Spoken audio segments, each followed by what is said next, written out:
사랑과도 인사하시겠습니다. 반갑습니다. 네, 축복합니다. 사랑합니다. 네, 오늘 2019년 마지막 주일 예배입니다. 올 한 해 어떠셨나요? 좋은 일들도 있었을 것이고 또 힘든 일들도 아마 있었을 것입니다. 그래도 오늘 이 예배가 하나님 앞에 감사드리는 예배가 되시기를 바랍니다. 하나님이 다 하셨습니다. 하나님의 은혜였습니다. 라고 고백하며 또 모든 영광을 하나님께 올려드리는 이 시간이 되시기를 바랍니다. 가치 이동이라는 말이 있습니다. 이 경영 전략에 나오는 말인데요. 국어 사전에 찾아보면 이렇게 그 뜻이 나와 있습니다. 변화하는 시장 가치를 미리 파악하여 그것에 맞게 기업의 가치를 바꾸거나 새로운 시장 가치를 실현하는 경영 전략, 이렇게 나와 있습니다. 그러니까 변화가 있으면 그 변화에 맞추어서 기업이 그 가치를 이동해야 살아남을 수 있다는 것이죠. 어쩌면 기업에게는 이것은 생존이 달려 있는 문제일 것입니다. 사람들이 이제 더 이상 찾지 않는 것에 매달려 있다가는 그 기업은 망할 수밖에 없기 때문입니다. 그런데요, 이것이 기업만의 문제가 아닙니다. 신앙에도 마찬가지인데요. 신앙에도 가치의 이동이 있어야 합니다. 세상의 가치에서 하나님의 나라의 가치로 가치의 이동이 일어나야 합니다. 이건 당연한 일입니다. 왜냐하면 우리가 하나님을 믿고요, 하나님의 자녀가 되었기 때문에 세상의 기준, 세상의 가치에서 하나님의 가치로 당연히 바꾸어서 살아야 되는 것은 당연한 일입니다. 그런데 문제는 이것이 생각보다 그렇게 쉽지 않다라는 것입니다. 아마 늘 고민이 되실 겁니다. 세상 가치와 하나님 나라 가치 안에서 그 사이에서 왔다 갔다 하면서 아마 살아가실 겁니다. 얼마나 왔다 갔다 하느냐, 또 얼마나 하나님 나라 쪽에 가까이 가 있느냐, 그것이 문제지. 아마 모든 사람이 다 그 안에서 갈등하면서 아마 왔다 갔다 하면서 살아가고 계실 겁니다. 그래서 이용규 선교사님의 그 내려놓음이라는 책이 큰 파장을 일으킨 것이죠. 이 책의 내용도 내용이지만 그 제목 자체가 주는 그 임팩트가 아주 컸습니다. 그 내려놓음이라는 그 말 자체가 우리가 기독교인으로서 하나님을 믿는 자녀로서 내려놓아야 된다는 거죠. 참된 신앙은 세상의 가치를 내려놓아야 한다는 것입니다. 그런데요, 이 내려놓음이라는 것은 다른 종교에서 말하는 비움과는 다른 것입니다. 다른 종교의 비우는 것 자체가 목적인데요. 우리 기독교의 내려놓음은 내려놓는 것 자체가 목적이 아닙니다. 내려놓는 거 왜 내려놓을까요? 세상 가치를 내려놓고 그 다음에 하나님의 가치를 잡기 위하여 내려놓는 것입니다. 내가 지금 세상 가치를 잡고 있으면 하나님의 나라의 것을 잡을 수가 없는 거죠. 그래서 내려놓는 것입니다. 그러니 이 내려놓음은 가치의 이동을 위해서 내려놓는 것입니다. 우리가 왜 하나님의 나라의 가치대로 살지 못할까요? 그것은 아직도 세상 가치를 붙잡고 있기 때문에, 내려놓지 못하고 있기 때문입니다. 근데 세상 가치를 왜 내려놓지 못할까요? 이게 내려놓으면 세상 가치를 내려놓고 하나님 가치대로 살아간다면 뭔가 힘들 것 같고 잘 안 될 것 같고 불안하기 때문에 그렇습니다. 왠지 그러면 안 될 것 같고 뒤처질 것 같고 그런 불안감이 우리에게 있기 때문에 그렇습니다. 그런데 우리가 기억해야 되는 것은 우리가 그렇게 세상의 가치를 내려놓지 못하면요, 하나님의 은혜를 못 받습니다. 선택해야 합니다. 세상의 가치를 붙들고 있느냐, 아니면 그걸 내려놓고 정말 결단하고 하나님의 가치를 택함으로 하나님의 은혜를 누리고 살아가느냐, 이것을 우리가 선택해야 합니다. 예를 들어 보면 제가 예를 한번 들어 보겠습니다. 오늘 이 시간에 다른 것 하지 않고 예배 드리러 이 자리에 오셨죠? 딴 데 가지 않고 놀러 가지 않고 오셨죠? 이것이 바로 내려놓음입니다. 가치의 이동인 것이죠. 이 시간에 다른 것 하지 않고 어디 놀러 가지 않고 예배 드리러 왔다는 것은 다른 것을 내려놓고 예배를 택한 것입니다. 다른 것을 하는 것에 가치를 두지 않고 예배 드리는 것에 가치를 두었다라는 것입니다. 이 내려놓음과 가치 이동 때문에 우리가 지금 하나님 앞에 예배 드리고 있는 것이고요, 이 예배의 은혜를 누리고 있는 것입니다. 우리는 우리 삶 속에서 얼마나 많은 가치 이동을 했느냐, 또 얼마나 내려놓았느냐에 따라서 그 정도만큼 하나님의 자녀의 권세를 누리며 살아갈 수가 있습니다. 세상에 끌려다니며 살 것이냐, 자녀의 권세를 누리며 살 것이냐, 이것은 얼마나 많이 하나님 앞에 가 있느냐, 하나님께로 이동해 있느냐, 얼마나 내려놓았느냐에 달려 있다는 것입니다. 이번 주에 이제 겨자씨에 이제 제가 큰절 받으실 분이라는 제목의 간증을 실었는데요. 제가 국민일보 겨자씨 코너에 또 이 금요일마다 연재를 하는데 벌써 1년이 되었더라고요. 이 겨자씨가 매주 우리 교회 게시판과 또 우리 밴드와 홈페이지에도 게시되고 있으니까요. 함께 읽으면서 은혜를 나누어 주시면 좋을 것 같습니다. 이번에 그 실은 그 내용에 보면은요, 이런 내용을 제가 간증을 했습니다. 미국에서 이제 제가 박사학위를 받는 그 과정 동안 이제 박사학위를 내가 만약에 이제 받는 날이 되면 그 우리 지도교수, 미국인 지도교수에게 큰 절을 하려고 마음을 먹었습니다. 그러니까 외국 사람은 그런 절을 한 번도 받아본 적이 없잖아요. 얼마나 생소하겠습니까? 근데 이제 한국에서는 전통적으로 스승한테 이렇게 절을 한다, 이렇게 인사를 한다라고 하면서 다 그 이제 그 학위를 받는 날 그 교수에게 가서 큰 절을 이렇게 하려고 마음을 먹었습니다. 왜 그런 마음이 또 들었냐 하면 제가 석사과정으로 나갔다가 그 석사과정 학교에서 박사로 올라가지 못하고 학교를 옮겨야 됐고요. 그래서 학교를 옮겨왔고, 그 다음에 지도교수, 박사과정 지도교수를 잡았는데 이 지도교수 밑에서 2년 동안 이제 교육을 받고 또 논문 제목도 정하고 또 논문 자격시험까지 다 통과를 했는데 이 교수가 2년 있다가 다른 학교로 가버리는 거예요. 그래서 이제 제가 따라가야 되나 말아야 되나, 여기 남아야 되나 고민을 참 많이 했는데요. 저 말고 다른 학생들은, 한국 학생들이 몇 명 있었는데 다 따라갔어요. 근데 저는 기도를 하는데 하나님이 남아야 된다, 남아라 라는 그런 확신을 주셔서 저는 그 모든 것을 포기하고 2년 동안 했던 모든 것을, 연구와 모든 과정들을 다 포기하고 교수를 바꾸게 되었습니다. 그러니 완전 새롭게 다시 시작해야 되는 거죠. 2년 동안 했던 것을. 그러니 그런 우여곡절 끝에 박사학위를 받게 되는 것이니까 얼마나 그 교수가 고맙겠습니까? 그리고 저를 받아주셨어요, 그 교수가. 그래서 너무 감사했고, 그래서 고마운 마음에 큰절을 하리라 그런 마음을 먹었는데요. 그런데 이제 박사과정하는 도중에 어떤 일이 있었냐면 한 사건이 터졌는데요. 지도교수가 저를 오해를 해서 아주 크게 화를 낸 적이 있었습니다. 사실 제가 좋은 결과를 내서 교수한테 보여줬는데 교수는 그걸 오해를 했는데요. 사실 그 결과가 너무 좋아서 이 교수가 나중에 그 결과로 새로운 프로젝트를 하나를 더 따는 그런 결과였습니다. 사실은 저한테 고마워해야 되는 일인데 교수가 오해를 해서 저에게 큰 화를 낸 적이 있었습니다. 그래서 이제 사실 이게 제가 이래서 그랬다라고 해명을 잘 했고요. 무사히 그 시간은 잘 넘어갔는데 문제는 저에게 몰려온 두려움이었습니다. 너무 두려운 거예요.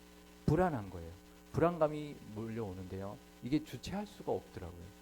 왜냐하면 그 미국에 유학하러 가서 사실은 다 박사학위 받고 오는 것 같지만 그렇지 않은 학생이 많거든요. 한국에 오는 사람들은 다 받고 오지만 못 받는 사람들도 있습니다.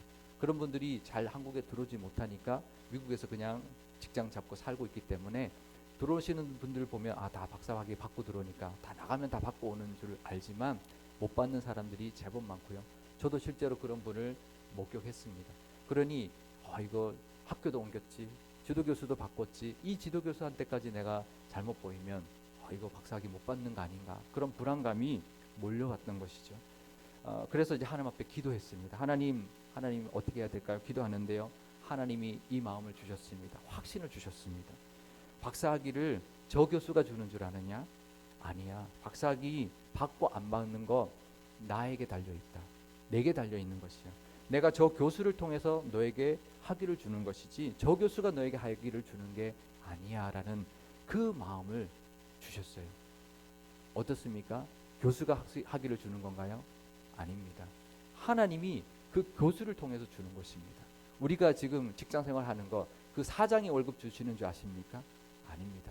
하나님이 그 사장을 통해서 주시는 거예요. 우리 건강 내가 열심히 잘 지켜서 건강 지키시는 줄 아십니까? 아닙니다. 하나님이 건강 주시니까 우리가 건강하게 살아가고 있는 것입니다. 제가 그때까지만 해도요, 공부하고 학위 받고 그러면서 열심히 기도하면서 새벽 기도도 나오면서 그렇게 했습니다. 그런데요, 그 신앙과 이 전공은 따로였습니다. 그러니까 학위 받는 것은 교수가 주는 줄 알았어요. 교수한테 잘 보여야 되는 줄 알았어요.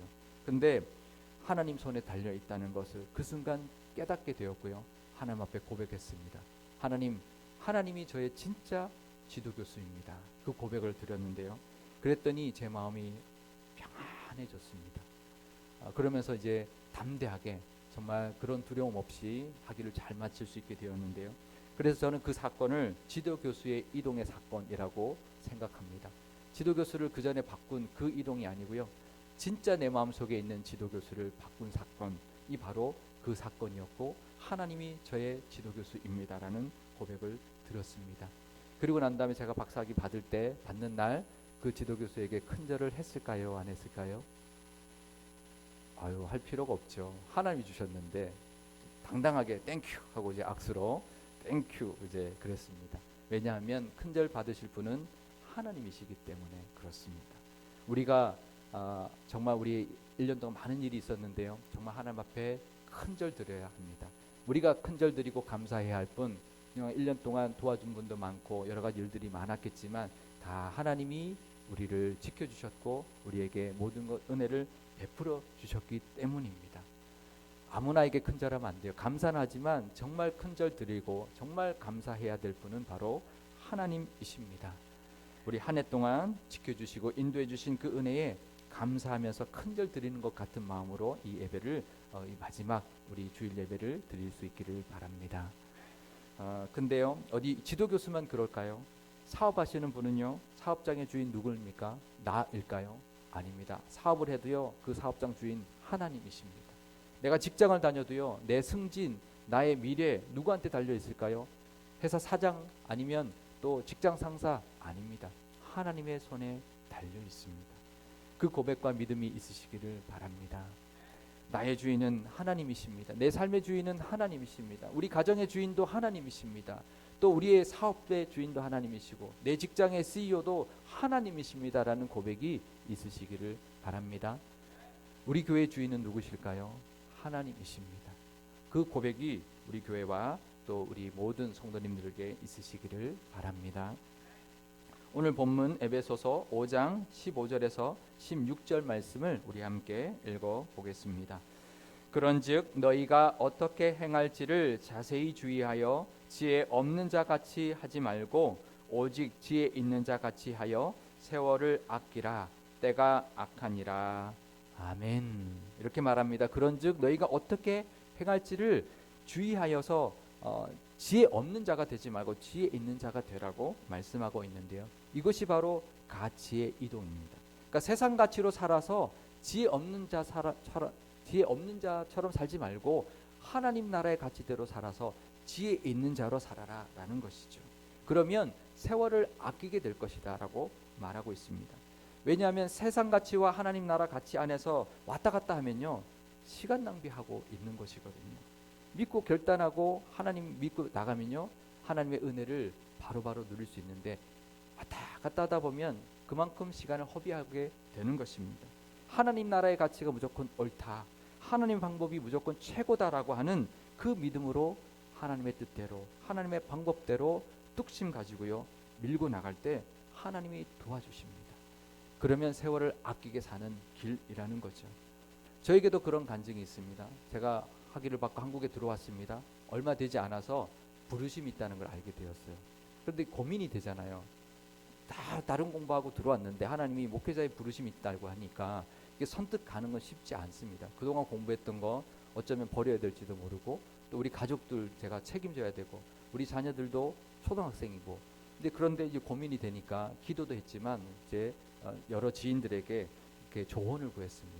근데 많은 분들이 그 공부한 거 아깝지 않느냐? 교수는 하나님 일 못하냐?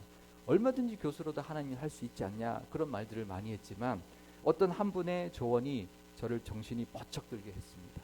뭐라고 했냐면, 자기가 보니까 부르심 있는 사람들이 돌고 돌다가 결국 목사가 되더라는 거예요.